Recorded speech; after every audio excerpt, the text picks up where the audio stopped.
굳이 전세에 DSR을 적용하지 않아도 자연스럽게 전세는 소멸하는 방향으로 지금 가고 있다.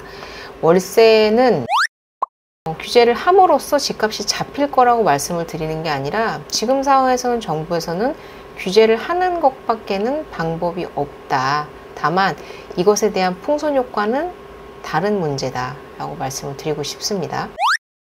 이 정책자금 대출을 줄이면 줄일수록요, 그러니까 우리나라 정부의 고가는 채워지겠지만 청년들의 주머니는 텅텅 비어갈 거예요. 왜냐하면 우리 청년들은 월세를 사셔야 되기 때문에.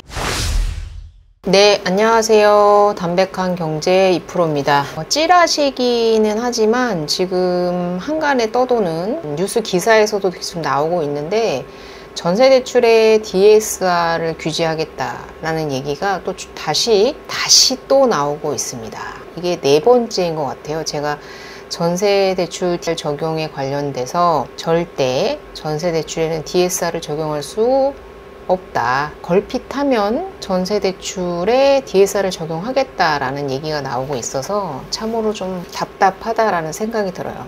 한번 여쭤봤죠. 전세자금 대출 없애자고 하시는 분들, 나는 집이 있으니까 대출을 내주지 말라는 건지, 아니면 나도 전세에 살고 있지만 대출은 나쁜 거야 라는 건지, 월세를 살고 있기 때문에 이도저도 아니다 라는 건지, 그거는 잘 모르겠지만 이 전세대출이라는 거는 처음 생긴 건 이명박 정권 때였어요. 이명박 정권 때 그 대출 한도 1억 원입니다. 1억 원 한도로 전세자금 대출이라는 것을 만들었어요. 그리고 2015년도에 들어와서, 그러니까 박근혜 정권 때죠. 박근혜 정권 때 5억 원까지 늘어났습니다. 사실 그래서 전세 자금 대출이라는 게 어느 정도 자산의 규모를 키우는 데 있어서 되게 작지 않은 역할을 한 건 사실이고, 경실련 분석 기준 자료에 의하면 이명박 정부 때는 약 증가율이 6조 원 정도, 그리고 박근혜 정권 때는 약 28조 원 정도, 그리고 그 다음 문재인 정권 때는 폭발을 했는데 약 126조 원이 증가를 했습니다.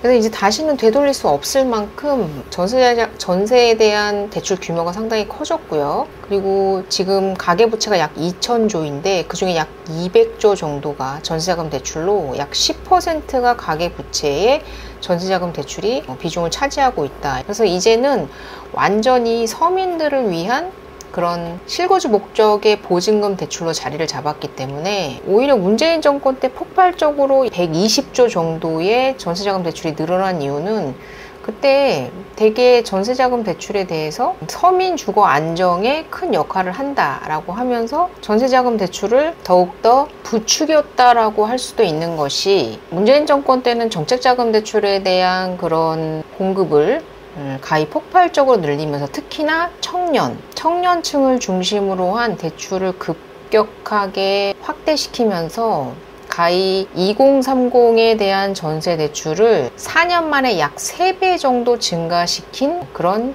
시절이었습니다. 여러분도 아실 거예요. 그 문재인 정권 때 전세자금 대출로 인해 가지고 그 당시에 얼마나 많은 청년들이 직업도 없이, 그리고 월급 급여 명세서도 없이 대출을 받았는지에 대해서 알고 계실 거고, 특히나 저같이 부동산에 종사하시던 분들은 더더욱이나 잘 알 것이고, 심지어는 직업이 없어야만 나오는 대출이라는 상품도 있었으니까요. 여러분들 이해되십니까? 그런 상품이 있을 정도였으니까. 그래서 이번에 전세 사기가 윤석열 정권 때 터진 것이 이 문재인 정권 때 2030 세대들과 그리고 정책자금 대출에 대한 남발로 인해 가지고 그것이 오히려 정부의 정책으로 인해서 폭발적으로 가히 상승을 하면서 거기에 전세 사기가 일어난 사건이란 말이에요.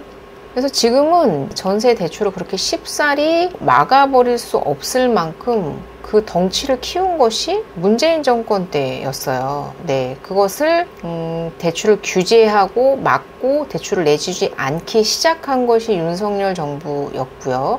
그래서 대출이 상당히 그 전 정권에 비해서 어렵게 대출이 나오고 있고 조금씩 대출을 줄여 나가고 있는 게 맞습니다.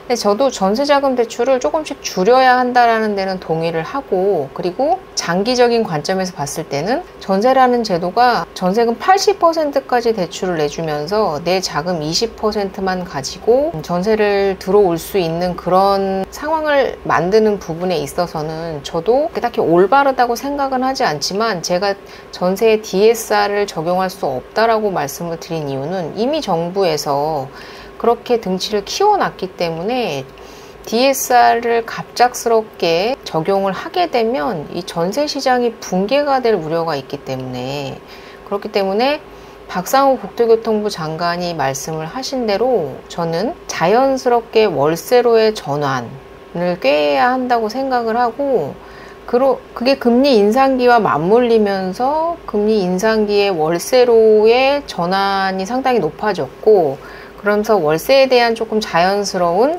접근이 좀 가능해진 부분도 있어요. 우리 젊은 세대는요, 2008년도부터 전세자금 대출이 적용이 됐기 때문에 우리 2000년도에 태어나신 젊은 분들은 전세자금 대출이 없는 시절에 살아본 적이 없으신 분들이실 거예요. 그래서 전세자금에 대해서 워낙에나 자연스럽게 접근을 할 수 있는 그런 세대기도 하고, 그런 분들에게 어느 정도의 시간은 필요하지 않나라는 생각이 들어요, 자연스럽게. 그래서 지금 전세 시장에 대한 그런 부작용, 제가 앞서 말씀드린 그런 문제들 때문에 전세 대출 너무 무분별하게 내주다 보니까, 특히나 정책자금 대출, 일반 대출 말고요, 은행에서 내주는 일반 대출은요, 은행에서 꼼꼼하게 신용을 확인하기 때문에 문제가 되지 않았는데, 정책자금 대출 같은 경우에는 묻지도 따지지도 않고 전세자금 대출을 내줬기 때문에 문제가 된 부분인데, 그 부분에 대해서 어느 정도 대출 없이 월세로 전환할 수 있는 시간이 필요하고, 이걸 갑작스럽게 DSR을 적용한다라는 것은 어쨌든 시장에 상당히 큰 타격을 줄 수 있는 부분이기 때문에 정부에서도 원하지 않는 정책이다라고 저는 생각을 하는 부분이고요. 근데 월세로의 전환되는 그런 방향성은 지금 두드러진다, 뚜렷하다라고 볼 수 있을 것 같아요. 그것이 이번 전세 대출에 의한 전세 사기, 그리고 고금리로 인한 월세 전환, 그리고 반전세 전환, 그리고 임차인분들이 자연스럽게 월세에 느끼는 그런 좀 접근하기 어렵다라는 그런 부담감을 조금씩 줄여주고 있는 상황이기 때문에 자연스럽게 월세로 좀 돌아갈 가능성이 있다. 그래서 굳이 전세에 DSR을 적용하지 않아도 자연스럽게 전세는 소멸하는 방향으로 지금 가고 있다. 월세는 지금 2023년도부터 2025년도까지, 그러니까 윤석열 정권이 들어온 이후에 제가 대출을 많이 내주지 않고 있다고 말씀을 드렸잖아요. 월세 비중이 처음으로 서울 등 수도권 기준으로 해서 50%를 돌파했습니다. 계속해서 월세 전환율이 상당히 높아지고 있고, 아파트 같은 경우에도요, 지금 오히려 서울 같은 경우에는 전세에 의지하는 그런 경향이 조금 더 점점점 줄어들고 있는 상황이고, 오히려 경기, 인천, 지방 같은 경우에 그런 전세 대출에 대한 그런 의지를 하는 경향이 좀 강한 상황이기 때문에 전세 대출에 DSR을 적용해버리면 경기도, 인천, 그리고 지방의 아파트, 그리고 서민들에게 큰 충격을 줄 수 있기 때문에 지금의 부동산이 상승하는 것과 전세 대출에 DSR을 적용하는 것과는 크게 연관성이 저는 없다고 생각을 하기 때문에 굳이 DSR을 전세에 적용하지 않을 거라고 생각을 하고,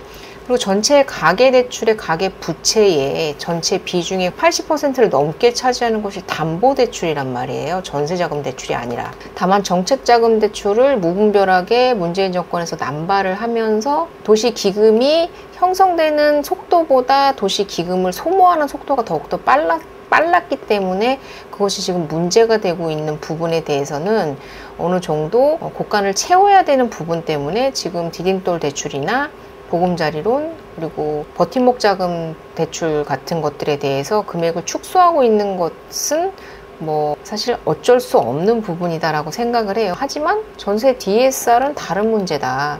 이거는 정말로 대출을 안 내주기 위해서 적용을 하는 것이기 때문에 저는 전세자금 대출은 제가 말씀드린 대로 1금융권 기준에서 말씀드린 대로 5억까지밖에 나오지 않는 대출입니다. 물론 2금융권이나 캐피탈 같은 데서 대출을 받겠다고 하면 더욱더 나올 수는 있겠지만 그런 경우에도 본인의 신용과 능력을 보고 대출을 내주는 부분이기 때문에 DSR을 적용한다고 해도 그렇게 크게 영향을 받지는 않을 거라고 생각을 해요. 고소득자 분들이 이금융권이나 캐피탈의 전세 대출을 받는 거기 때문에요. 일반적으로는 5억까지밖에 대출이 나오지 않는다. 그렇기 때문에 전세의 DSR 적용을 한들 그렇게 지금 집값을 잡는데 크게 영향을 주지 못하고요. 지금 찌라시에서 전세자금 대출 DSR 40%를 넘어가면 대출을 내주지 않고 신규 또는 연장을 불가하게끔 만들겠다라는 그런 찌라시가 돌고 있는데 그렇게 하지 않을 거라고 생각을 하고, 다만 서울 전 지역에 대한 조정 대상 지역을 설정하겠다. 그리고 마포, 성동, 강동 그 지역에 대한 투기과열 지구를 묻겠다. 과천, 분당까지. 그런 부분에 대해서는 저도 공감을 한다 라고 말씀을 드리고 싶고, 지금 정부에서는 그렇게 할 수밖에 없을 거예요. 집값이 워낙에나 중심 지역으로부터 상승을 하고 있으니까 규제를 해야 되겠죠. 이 규제가 어떤 풍선 효과를 낳을지는 다음 문제입니다. 네. 제가 규제를 함으로써 집값이 잡힐 거라고 말씀을 드리는 게 아니라, 지금 상황에서는 정부에서는 규제를 하는 것밖에는 방법이 없다. 다만 이것에 대한 풍선 효과는 다른 문제다 라고 말씀을 드리고 싶습니다. 이 정책자금 대출을 줄이면 줄일수록요, 그러니까 우리나라 정부의 고가는 채워지겠지만 청년들의 주머니는 텅텅 비어갈 거예요. 왜냐하면 우리 청년들은 월세를 사셔야 되기 때문에, 반대로 청년들에게 대출 지원을 해주지 내가 번 돈의 절반 이상을 월세로 내는 그런 시절이 도래할 수도 있기 때문에, 그런 부분에 대해서는 힘들지만 해야 될 것이 있고 하지 말아야 될 것이 있다라고 생각이 드는데, 그러니까 무분별하게 대출을 내준 것은 잘못이지만 대출 자체가 잘못된 것은 아니기 때문에, 그런 부분에 대해서는 보완 정책이 필요한 것이지 그냥 무조건 대출을 내주지 않는 것이 잘 되는 것은 아니다라는 생각이 듭니다. 어떤 정책이 나올지는 모르겠지만 이번에 대출 규제에 대해서 이재명 대통령께서 상당히 금융위를 칭찬했다고 하는데 좀 그렇다. 전세는 점차 사라질 거고요. 기업형 장기 임대 쪽으로 정착이 될 겁니다. 굳이 같은 거 적용하지 않아도 전세는 소멸할 것이다. 저는 이렇게 생각을 합니다. 이상 오늘 여기까지 마치고요. 도움이 되셨다면 구독과 좋아요 부탁드리겠습니다. 감사합니다.